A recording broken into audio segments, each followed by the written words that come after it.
تیسرے نمبر پہ جو تھا وہ اللیگل جو ڈرگ ٹریڈ ہے، بلکہ ڈرگز جو وہاں پہ جو یہ اوپیم وغیرہ ان یا مواد مخدر جسے کہتے ہیں ان کی جو ٹریڈ ہے یا ان کی جو بزنس ہے، اسی حوالے سے ایک بہت بڑا چیلنج 2014 میں رہا تھا، اور اس دفعہ بھی اس کو رکھا ہے، لیکن اس کو ہائی رسک جو 8 ہائی رسک ایریا ہے وہاں پہ اس کو اس دفعہ ڈالا گیا ہے۔ یہ جس طرح میں نے کہا 2019 میں یہ معاہدے کی ڈیل میں یہ چیلنجز ہو سکتے۔ ابھی جو 8 ہائی رسک ایریا ہے جو آئیڈینٹیفائی کیے، تو میں نے 3 آپ کو انیشلی جو بتایا، انٹیگریشن کا ہے، کمزور پولیس نظام کا ہے اور کرپشن کا ہے۔ یہ 3 تو میجر ایریا ہے۔ اس طرح 8 جو میجر چیلنجز ایڈیشنل جس کے ساتھ جو 5 اور ہے، اس میں جس طرح میں نے کہا انسیکیورٹی، یعنی ابھی بھی وائڈ اسپریڈ انسیکیورٹی یا لاقانونیت جو ہے وہ ایک بہت بڑا مسئلہ ابھی بھی ہے، اور اسی طرح جو پولیس اور کرپشن کے ساتھ کمزور معیشت، ابھی بھی افغان معیشت جو ہے وہ یہ کہتے ہیں کہ انتہائی کمزور ہے، مطلب ہے کہ بالکل افغان گورنمنٹ کو یا انسٹیٹیوشنز کو وہ سپورٹ نہیں کر سکتی۔ اور اس طرح میں نے کہا کہ 4تھے نمبر یا 5ویں نمبر پہ جو ہے وہ اوپیم یعنی جو ڈرگ بزنس ہے یہ بھی رہا ہے۔ اس میں جو اور امپورٹنٹ ہائی رسک ایریا میں رکھا گیا ہے وہ ہے عورتوں کے حقوق کو جو خطرہ ہے یہ، اور آخری نمبر پہ رکھا گیا ہے کہ گزشتہ 15 سالوں میں امریکہ اور اس کے جو کوalition پارٹنرز، افغان حکومت اور افغان سوسائٹی نے جو اچیومنٹ کی ہے اس کو مینٹین رکھنا ہے، اس کو سسٹین رکھنا ہے۔ میڈیا کے حوالے سے، ہیومن رائٹس کے حوالے سے، انسٹیٹیوشنز بلڈنگ کے حوالے سے، انفراسٹرکچر ڈیولپمنٹ کے حوالے سے، ابھی تک گزشتہ 15-16 سال میں جتنی ڈیولپمنٹ ہوئی ہے اس کو مینٹین کرنا، یہ ایک بہت بڑا جو چیلنج ہے۔ تو نارملی اگر ہم دیکھیں تو افغانستان میں سگار رپورٹ نے جو 3 ایریا جو میجر ایریا ہے جو کہ تقریباً تسلسل کے ساتھ آگے آ رہی ہے، ان میں نمبر 1 ایک تو طالبان والی بات ہے، مطلب ہے کہ ابھی بھی انسیکیورٹی یا لاقانونیت جو ہے ابھی بھی ٹاپ پہ آ رہا ہے۔ انڈیمنک کرپشن جو ہے یعنی وائڈ اسپریڈ وبا کی طرف پھیلی ہوئی کرپشن جو ہے وہ بھی ایک بہت بڑا ایشو آ رہا ہے، اور اس کے ساتھ ساتھ جو ہے ڈرگ ٹریڈ یعنی ایسی نشے والی چیزیں جو ہے ان کی جو بزنس ہے وہ بھی ابھی تک جو ہے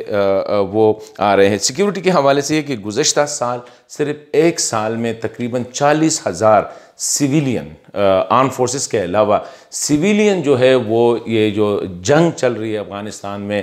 جو مختلف دہشت گردی کے جو واقعات ہوئے ہیں ان کا شکار رہا ہے، مطلب ایک اتنی ہائی لیول پہ یعنی بڑے پیمانے پہ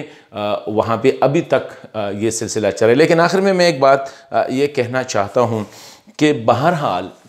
میرا اپنا جو تجزیہ ہوگا وہ یہی ہوگا کہ اگر ایک دفعہ افغانستان میں طالبان اور باقی جو دہشت گرد تنظیمیں ہیں 20 جو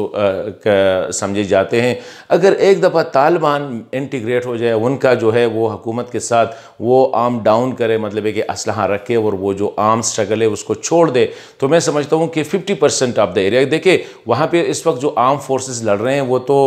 طالبان کے خلاف لڑ رہے ہیں۔ اس طرح پولیس جو ہے آٹومیٹیکلی فوکس پولیس پہ شفٹ ہوگا، جب پولیس پہ شفٹ ہوگا وہاں پہ بزنس، جب سیکیورٹی کی سچویشن تھوڑی سی بہتر ہو جائے گی، کیونکہ جو 3 لاکھ افغان فوج ہے، ظاہری بات ہے اگر آرم سٹرگل یا دہشت گردوں کے خلاف وہاں پہ تھوڑی سی اس کی جو کوشش ہے اس میں کمی آئے گی تو ظاہری بات ہے لا اینڈ آرڈر جو ہے اس پہ فوکس ذرا بڑھ جائے گا۔ اسی طرح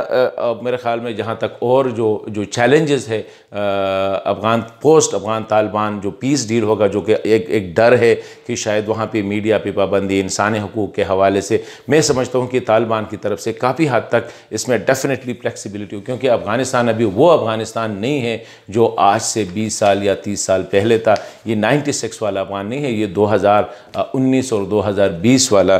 افغانستان ہے۔ افغان عوام کے لیے جو سب سے بڑا ان کی جو ڈیمانڈ ہے اور ان کی جو ڈیزائر ہے وہ امن ہے، اور میں سمجھتا ہوں کہ top of the list security سے زیادہ، معیشت سے زیادہ عورتوں کے حقوق یا انسانی حقوق، ڈیفینیٹلی یہ چیزیں ہونی چاہیے، لیکن اس وقت افغان عوام کے لیے جو سب سے اہم اینڈ دا موسٹ ڈیزائربل جو ہے وہ امن ہے۔ ایک دفعہ امن قائم ہو جائے، یہ روزانہ کی بنیاد پہ وہاں پہ بم بلاسٹ ہونا، سوسائڈ اٹیک ہونا، یا عام ریزسٹنس جو ہے طالبان ہے ان کا چیک پوسٹوں پہ حملے کرنا، میرے خیال میں ایک دفعہ اس میں کمی آ جائے تو میں سمجھتا ہوں کہ کافی حد تک جو ہے یہ باقی مسائل جو ہے یہ کافی حد تک حل ہو سکتے ہیں۔ تو یہ تھا سگار رپورٹ کے حوالے سے۔ اس میں ڈیفینیٹلی اس کو ہم تھریٹ نہیں کہہ سکتے کیونکہ ان کو ہائی رسک یا جو تھریٹ ایریا کہا گیا ہے۔ تو اس میں صرف ایک بات جو ہے، کرپشن کے لیے جو لفظ استعمال کیا ہے وہ لکھا ہے ٹاپ اسٹریٹجک تھریٹ، یعنی ابھی بھی افغان معاشرے میں اتنا زیادہ کرپشن ہے کہ اس کو as a strategic, it is not a normal threat, it is a strategic threat, لیکن it can challenge the very جو ایگزسٹنس آف افغانستان ہے اس کو چیلنج کر سکتا ہے۔ تو یہ ہائی رسک میں ایریا نہیں کہوں گا، میں ان کو چیلنجز کہوں گا کہ these will be the bigger challenges. یہ سب سے بڑے کرپشن کو ہینڈل کرنا، طالبان کی انٹیگریشن کرنا، پولیسنگ کو، بلا قانونیت کو یا پولیسنگ کو بہتر بنانا، ڈرگ ٹریڈ کو جو ہے اس کو کنٹرول کرنا، معیشت کو بہتر کرنا، اسی طرح اداروں کو اسٹرینتھن کرنا، یہ چیلنجز ہوں گے جب ایک دفعہ انشاءاللہ اللہ تعالیٰ کی فضل و کرم سے ایک دفعہ امن قائم ہو جائے تو these challenges can be easily overcome by the resilient Afghan people.